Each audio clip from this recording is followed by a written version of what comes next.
बच्चों, welcome to Aspire academy. मेरा नाम है एमके सर।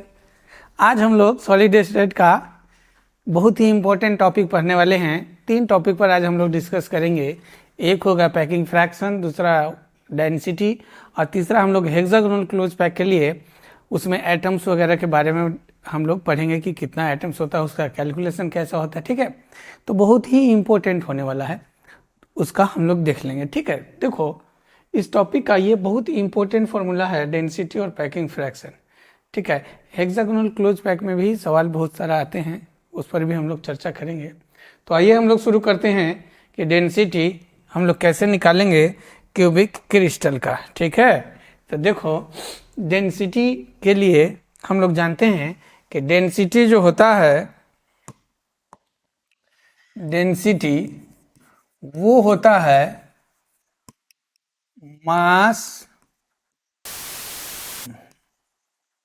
ठीक है ना, मास बाई वॉल्यूम। जनरल हम लोग डेंसिटी को इसी से रिप्रेजेंट करते हैं। अब भी जो हम लोगों को पढ़ना है वो डेंसिटी ऑफ क्यूबिक क्रिस्टल। ठीक है, तो डेंसिटी ऑफ क्यूबिक क्रिस्टल के लिए हम लोग लिखेंगे कि डेंसिटी ऑफ क्यूबिक क्रिस्टल यह होगा mass of atom, mass of atom by volume of unit cell, volume of unit cell. ठीक है ना, वॉल्यूम ऑफ यूनिट सेल। अब देखो हम लोग मान लेते हैं कि let edge length of cube, edge length of cube, इसको हम लोग ए मान लेते हैं। अब वॉल्यूम ऑफ क्यूब जो होगा वो कितना हो जाएगा, ए का क्यूब। तो अब हमको वॉल्यूम मिल गया, अब हमको चाहिए मास ऑफ एटम।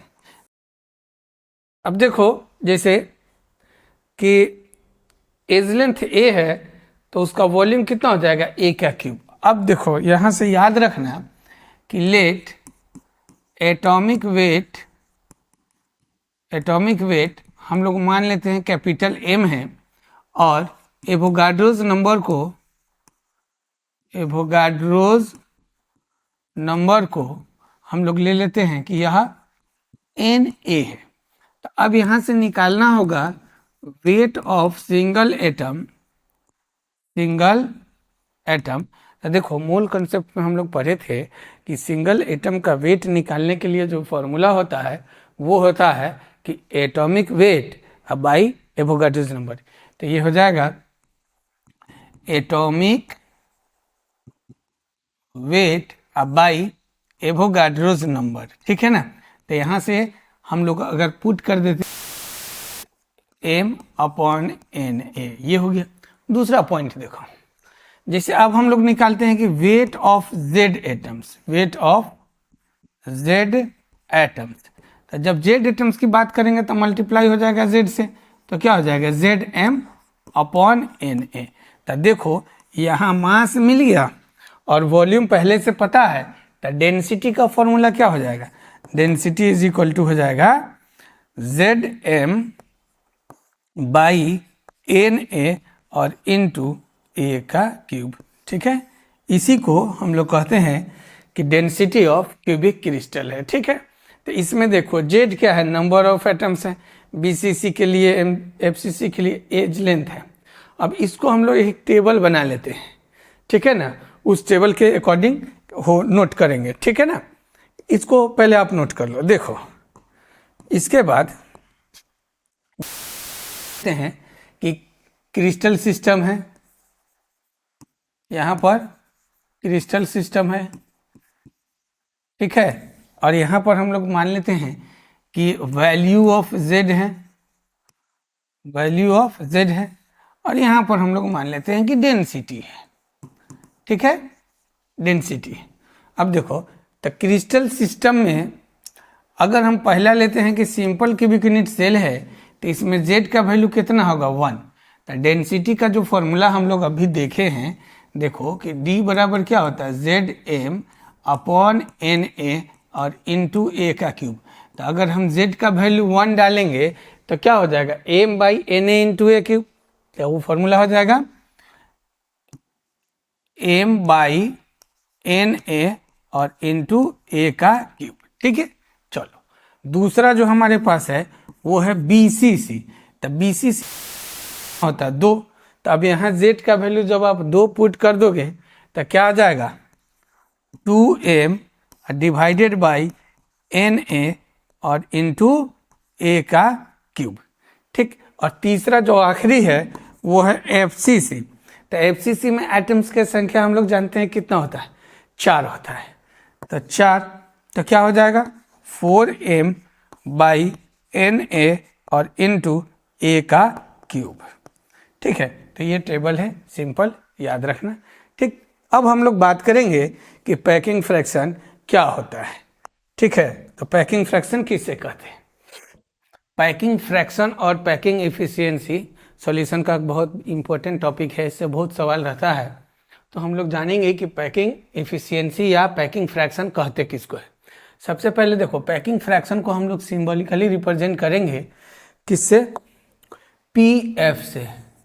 ठीक है ना, तो PF पैकिंग फ्रैक्शन होता है। तो इसके लिए जो इसका परिभाषा होगा वो होगा वॉल्यूम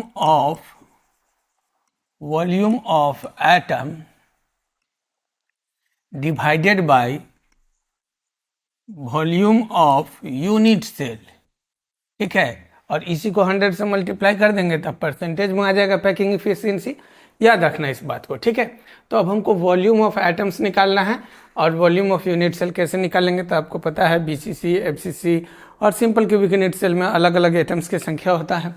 ठीक है ना, तो एटम की संख्या वहाँ पर अलग अलग होता है, तो उस पर हम लोग चर्चा। अब देखो यहाँ पर ध्यान देना है कि जैसे हम मान लेते हैं कि let radius of atom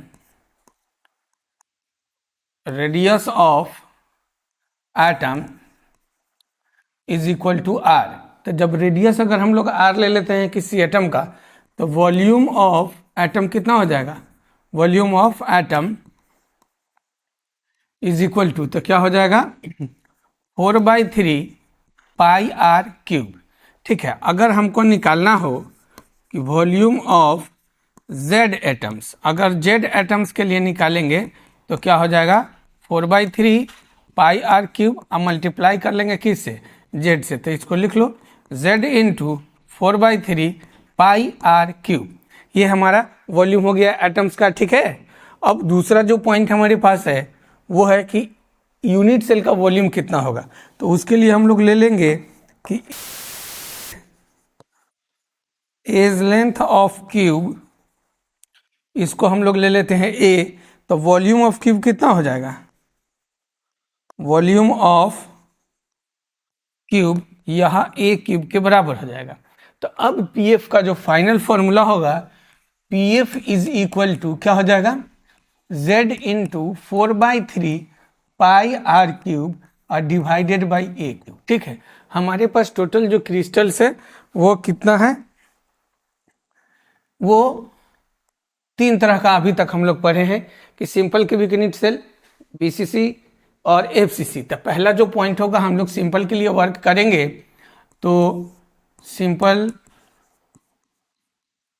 cubic unit cell, जिसको शॉर्ट फॉर्म में SC कहते हैं।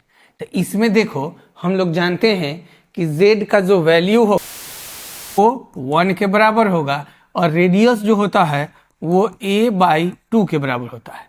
अब ये दोनों वैल्यू हम इस फॉर्मूला में पुट कर देंगे तो क्या हो जाएगा, PF is equal to 1 into 4/3 pi, और R के लिए आप क्या रखोगे A/2 का होल क्यूब और डिवाइडेड बाई A क्यूब।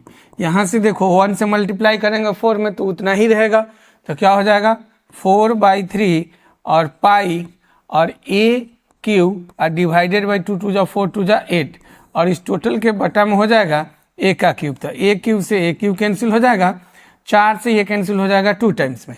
तो अब यहाँ पर PF बराबर जो होगा वो कितना हो जाएगा पाई/6, पाई/6, पाई/6। ठीक है, और पाई का वैल्यू कितना होता है 3.14 14 और डिवाइडेड बाई 6, इससे इसको कैंसिल करेंगे तो का 0.52।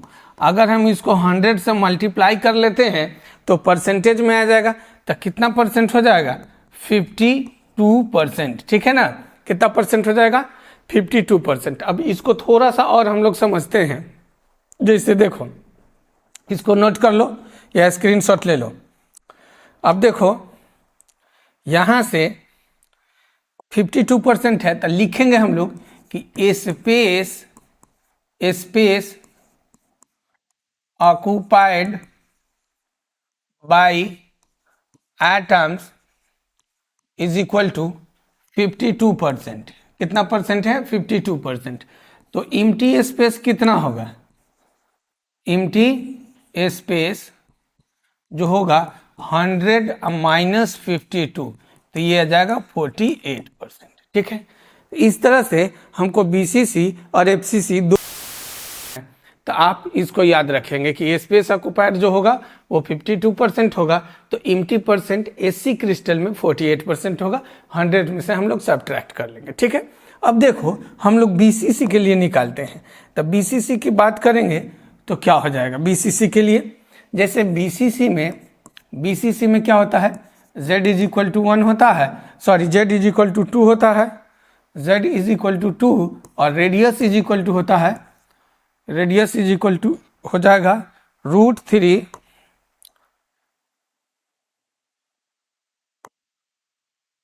रेडियस इज इक्वल टू होता है √3 a/4, √3/4। अब यहाँ से देखो √3 के लिए, तब PF इज इक्वल टू क्या हो जाएगा?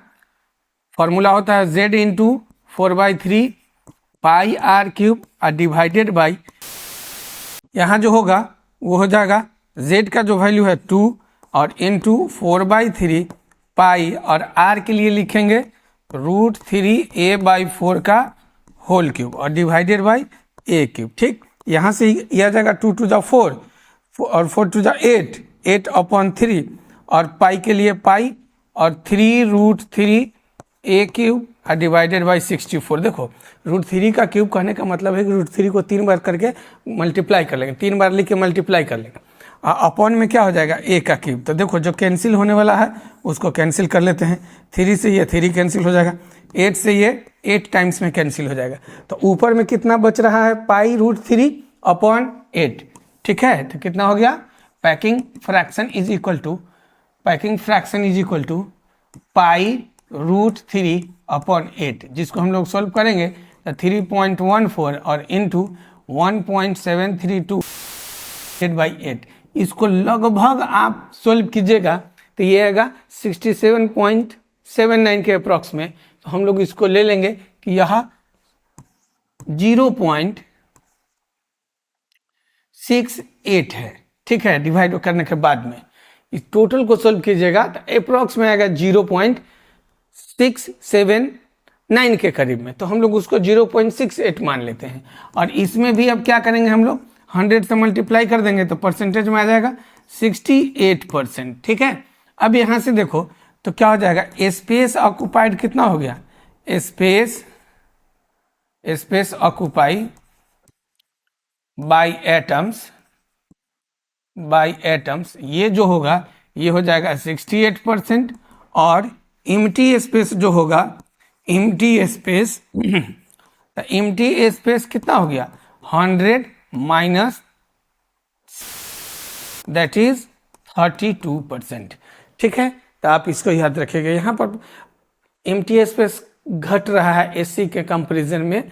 आप जानते हैं कि बीसीसी के सेंटर में भी एटम होता है, इसके वजह से। तो इसी तरह से हम लोग कैलकुलेट कर लेंगे एफसीसी के लिए, आप इसको नोट करें। ठीक है, देखो अब इसको हम एफसीसी के लिए कैलकुलेट करेंगे तो एफसीसी में z का वैल्यू होता है 4 और रेडियस जो होता है वो होता है √2/4, और हम लोग जानते हैं कि पीएफ का फॉर्मूला क्या होता है? z इंटू 4/3 पाई r³ और डिवाइडेड बाई a का क्यूब। यहाँ से देखो तो पैकिंग फ्रैक्शन बराबर क्या हो जाएगा? 4 इंटू 4/3 पाई, और r के लिए लेंगे √2 a/4 का क्यूब और डिवाइडेड बाई कितना हो जाएगा a क्यूब। तो यहाँ से 4 जा 16 पाई/3 और 2√2 a का क्यूब और डिवाइडेड बाई 64 और इसको हम लोग कर लेंगे a क्यूब। तो a क्यूब से a क्यूब तो कैंसिल हो जाएगा, ठीक है। 16 से ये कैंसिल हो जाएगा 4 टाइम्स में और ये कैंसिल हो जाएगा 2 टाइम्स में। अब ऊपर में देखो पाई√2 है और नीचे में 6 है। तो पीएफ का वैल्यू जो होगा वो कितना हो जाएगा, पाई√2/6। इसको हम लोग सॉल्व कर लेंगे तो 3.14 और इंटू √2 का वैल्यू कितना होता है, √2 का वैल्यू होता है 1.414, याद रखना 1.414 और इसको हम लोग डिवाइड कर लेंगे 6 से, तो ये लगभग आ जाएगा 0.74 के करीब में। और जब आप इसको 100 से मल्टीप्लाई कर दीजिएगा तब परसेंटेज में आ जाएगा। तो कितना परसेंट हो जाएगा, 74%। तो आप लिख लेना स्पेस ऑक्युपाइड, स्पेस ऑक्युपाई ये हो जाएगा 7 और एम्प्टी स्पेस जो होगा, एम्प्टी स्पेस यह कितना हो जाएगा, तो 100 माइनस 74% दैट इज 26%, ठीक है। तो याद रखना कि ऑक्युपाइड स्पेस जो होता है वो एफसीसी में सबसे ज़्यादा होता है और एम्प्टी स्पेस जो होता है वो सबसे ज़्यादा एससी में होता है, ठीक है। इस बात को आप याद रखना, ठीक। अब देखो हम लोगों को जो नेक्स्ट टॉपिक है आज का लेक्चर का वो है कि हेक्सागोनल क्लोज पैक किसे कहते हैं, ठीक है ना। हेक्सागोनल क्लोज पैक किसे कहते हैं, तो इसको हम लोग समझते हैं। सबसे पहला काम करेंगे कि हेक्सागोनल में एटम्स की संख्या कितना होता है, हम लोग उसको कंट्रीब्यूट कर लेंगे, उसको हम लोग फाइंड आउट कर लेंगे। उसके बाद हम लोग इसका आगे का डेंसिटी इसका क्या होगा, वॉल्यूम क्या होगा और इसमें परसेंटेज एम्प्टी स्पेस कितना होगा, ये सब फाइंड आउट करेंगे। तो देखो सबसे पहले हम लोग हेक्सागन बनाते हैं। हेक्सागोनल के लिए देखो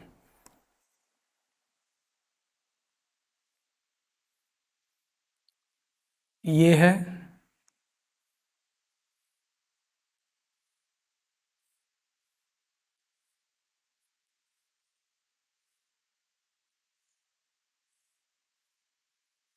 एक, ये देखो, ठीक है, ये वाला है हमारे पास, ये है हेक्सागोनल के लिए।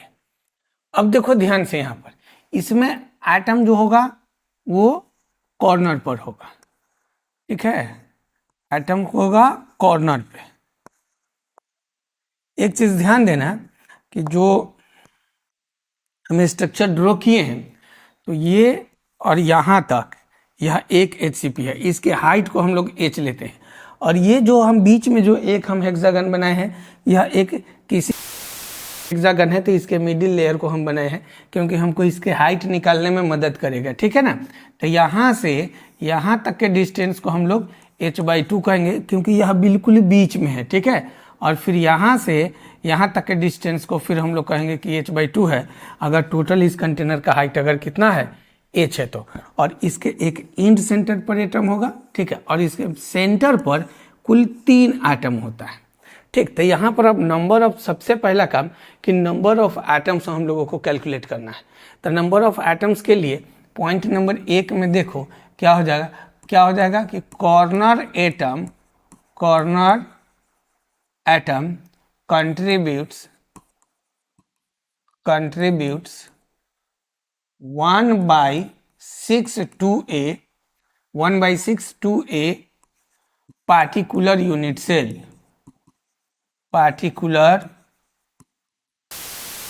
कितना कर रहा है कंट्रीब्यूशन, 1/6 का। दूसरा देखो सेंटर एटम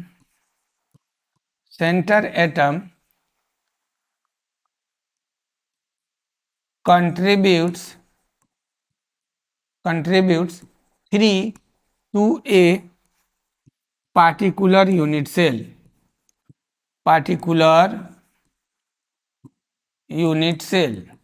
जो सेंटर में जो एटम है वह तीनों के तीनों एक हेक्सागन के लिए होता है, इस बात को याद रखना, ये जो ग्रीन वाला एटम है, ठीक। तीसरा जो होगा इंड सेंटर्ड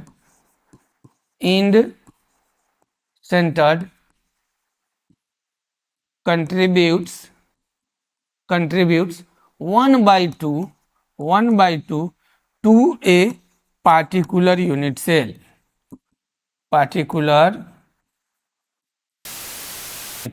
ठीक। तो यहाँ से z के लिए निकालेंगे तो देखो कॉर्नर का कंट्रीब्यूशन कितना है, 1/6 है, तो क्या हो जाएगा 1/6। और इस तरह का कॉर्नर की संख्या कितना है, तो 6 कॉर्नर ऊपर की तरफ है और 6 कॉर्नर किधर है, नीचे की तरफ है। तो z इज इक्वल टू 1/6 और इनटू कॉर्नर की संख्या, तो कॉर्नर की संख्या कितना है 12, और फिर प्लस बॉडी सेंटर कितना, तो 3, और फिर प्लस इंड के लिए तो 1/2, और किसी भी एक हेक्सागन में एक नीचे की तरफ होगा और एक ऊपर की तरफ होगा। तो इंड के लिए कितना हो जाएगा 2। देखो 6 से ये कैंसिल हो जाएगा 2 मरतबे में, ये 1 टाइम्स में, तो कितना हो गया z का वैल्यू 2 और 1 3 और 3 5 और 5 1 6, ठीक है। तो याद रखना कि हेक्सागोनल में जो एटम्स की संख्या होगा वो 6 होगा। हेक्सा वर्ड मतलब ही होता है 6, तो याद रखना, ठीक है ना, इसका कंट्रीब्यूशन कि z का वैल्यू। अब इसका हम लोग वॉल्यूम निकालने की कोशिश करते हैं, ठीक है ना। तो वॉल्यूम निकालने के लिए हमको इस कंटेनर का हाइट चाहिए और उसके बाद कोई ना कोई इसका बेस का एरिया हमको फाइंड आउट करना है, ठीक है। तो आइए हम लोग इसको देखते हैं कि कैसे हम लोग इसको फाइंड आउट करेंगे, ठीक है। तो सबसे पहले हम लोग इसका हाइट निकालते हैं, इसको नोट कर लो, ठीक। अब देखो क्या हो जाएगा, तो वैल्यू ऑफ एच जो हमको निकालना है वो कैसे आएगा, वैल्यू ऑफ एच, ठीक है। तो एच के लिए याद रखना जो 2 लेयर का डिस्टेंस जो होता है ना HCP में, उतना ही होता है जितना कि body centre cubic unit cell का 2 लेयर के बीच के डिस्टेंस होता है। इसलिए हम लोग डायरेक्ट हाइट न निकाल के लिखेंगे h/2, मतलब distance between the 2 layers of HCP। तो क्या हो जाएगा h/2 जो बराबर होगा वो बराबर होता है 1/3 और इनटू बॉडी डायगोनल, ठीक है ना, क्या होगा बॉडी डायगोनल। तो यहाँ से हम लोग देखते हैं कि बॉडी सेंटर का जो बॉडी डायगोनल होगा वो होता है √3a। तो ये √3 से कैंसिल होगा, √3a टाइम्स में, मतलब a/√3, ठीक है, a/√3। अब देखो हम लोग जानते हैं कि फॉर FCC में 4r बराबर होता है √2a। तो a इज इक्वल टू कितना हो जाएगा 4r/√2। अब इस √2 से इसको कैंसिल कर देंगे तो क्या हो जाएगा a इज इक्वल टू, बताओ 2√2r, कितना हो जाएगा 2√2r। अब इस वैल्यू को आप यहाँ पुट कर लीजिए तो क्या हो जाएगा finally h/2 is equal to 2√2r divided by √3। उधर चला जाएगा तो मल्टीप्लाई में चला जाएगा, तो यहाँ से हो जाएगा कितना h इज इक्वल टू 4√2/3 और इंटू r। तो इसको याद रखना, ये हाइट है। अब हाइट हम लोग आसानी से निकाल ली है, अब हमको एरिया चाहिए, और जब हम एरिया निकाल लेंगे इसका, तो एरिया जब निकल जाएगा तो एरिया इंटू हाइट को हम लोग वॉल्यूम कहते हैं, ठीक है ना। तो एरिया इंटू हाइट वॉल्यूम होता है, तो आसानी से निकल जाए। इसका एरिया हम लोग कैसे निकालेंगे, ठीक है, इसको सिर्फ नोट करो, इसको अभी रहने दो, इसको नोट कर लो। देखो अब यहां से जो होगा, देखो यहां से जो अब आएगा, जैसे एरिया ऑफ बेस निकालना है, area of base. Area of base के लिए हम लोग काम करेंगे कि एक इसका बेस को हम लोग यहाँ पर रिप्रेजेंट करते हैं। तो ये एक बेस है, हेक्सागन का बेस है, ठीक है। अब देखो एक काम करते हैं कि हम इस सब को मिला देते हैं एक दूसरे से। तो यहाँ 1 2 3 4 5 और ये 6, ये जितना भी होगा ना सब के सब इक्विलैटरल ट्रायंगल होगा, ठीक है। तो इक्विलैटरल ट्रायंगल का संख्या कितना हो गया, इक्विलैटरल ट्रायंगल का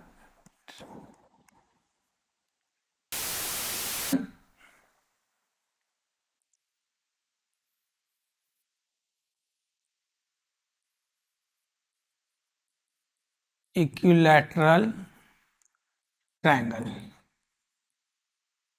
इक्विलेटरल ट्रायंगल का संख्या जो हो गया वो कितना हो गया 6। तो एरिया ऑफ बेस जो होगा, एरिया ऑफ बेस यह कितना हो जाएगा 6 इंटू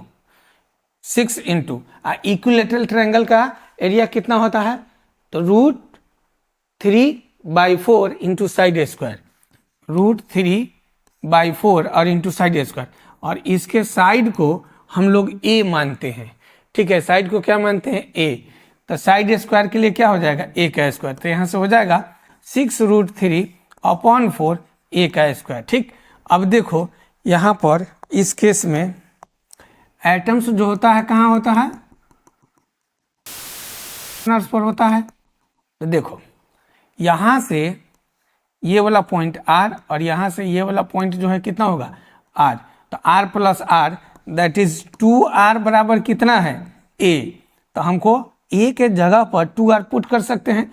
तो एरिया जो होगा वो कितना हो जाएगा, एरिया ऑफ बेस यह कितने के बराबर हो जाएगा 6√3/4 और इंटू a के लिए लिखेंगे 2r का स्क्वायर दैट इज 6√3/4 और इंटू 4r स्क्वायर, 4 से 4 कैंसिल हो जाएगा, ये हो जाएगा 6√3r स्क्वायर।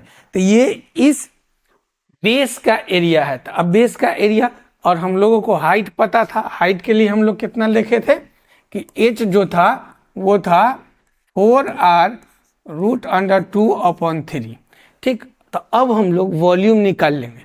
ठीक है, तो वॉल्यूम कैसे निकल कर लो, ठीक है ना। अब देखो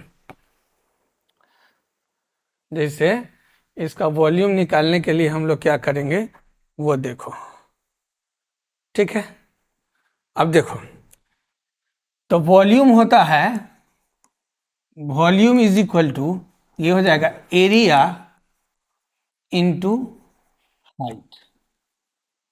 ठीक है, एरिया इंटू हाइट, तो एरिया है 6√3r² और इंटू वॉल्यूम है, हाइट है, सॉरी हाइट है 4r√2/3।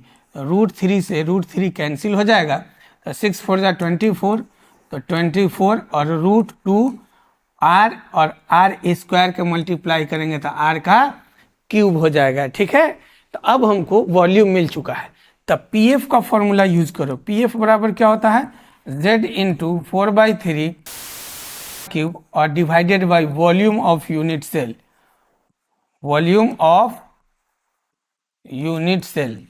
ठीक है, तो यहाँ से आ जाएगा z के लिए 6 इंटू 4/3 और पाई, ठीक है, r³ और डिवाइडेड बाई यहाँ 24√2r³ जो इसका वॉल्यूम है वो हो जाएगा 24√2r³। तो r³ कैंसिल, 6 4 जा 24 कैंसिल हो जाएगा, ये हो गया π/3√2। ठीक है ना, नहीं √2 π/3√2। ठीक है, तो पाई का वैल्यू होता है 3.14 और डिवाइडेड बाई 3 इंटू 1.414। इसको आप सोल्व कीजिएगा इस दोनों को, तो लगभग में आ जाएगा 0.74, मल्टीप्लाई कर देंगे तो ये हो जाएगा 74%। ठीक है, तो स्पेस ऑक्युपाइड जो होगा, स्पेस ऑक्युपाइड वो हो जाएगा स्पेस ऑक्युपाइड ये हो जाएगा 74%। तो एम्प्टी कितना हो जाएगा, एम्प्टी स्पेस जो होगा यह हो जाएगा 26%। तो ये बहुत ही इम्पोर्टेंट पॉइंट था कि पैकिंग एफिशिएंसी किसको कहते हैं, और उसके बाद डेंसिटी और HCP के आइटम्स, उसका वॉल्यूम, उसका रेडियस कितना होता है। नेक्स्ट जो इसका लेक्चर आएगा वो काफ़ी इंपॉर्टेंट होने वाला है, उसमें हम लोग पढ़ेंगे कि पॉइंट किसे कहते हैं, कोऑर्डिनेशन नंबर किसे कहते हैं, और रेडियस रेशियो रूल के यूज करके किसी भी हम लोग कोऑर्डिनेट का किसी भी एक्सिस के लिए हम लोग वहाँ पर वॉइड कैसे फाइंड आउट करेंगे, नंबर ऑफ एटम्स कैसे कैलकुलेट करेंगे, उस सब बात पर चर्चा करेंगे। ठीक है, thank you for the watch.